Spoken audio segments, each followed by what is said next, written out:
এই বিড়ালকে কখনো আপনারা কষ্ট দিবেন না, বিড়ালকে আদর করবেন, বিড়ালকে ভালো মতো পুষবেন।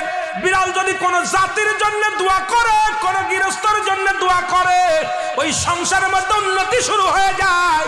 ওই সংসারের মধ্যে আর এক নাম্বার হলো, যে ঘরে বিড়াল থাকে সেই ঘরে জিন আসতে পারে না, জিন বাস করতে পারে না।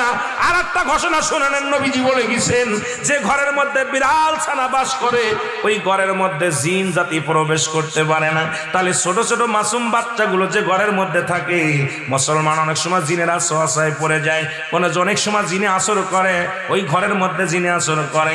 যে ঘরের মধ্যে বিড়ালকে আদর করে বিড়াল থাকে, ওই ঘরের মধ্যে বিলাই বিড়াল বিড়াল বিলাই বিলাই, এইটা যার ঘরের মধ্যে আছে এই ঘরের মধ্যে দুষ্ট জিনেরা আসতে পারে না। জোরে জোরে চিল্লায়া বলা যাবে না মারহাবা। একবার নবী সুলাইমান আলাইহিস সালাম শুনতে পাইলেন পাশের বাড়িতে একটা কুকুরকে কষ্ট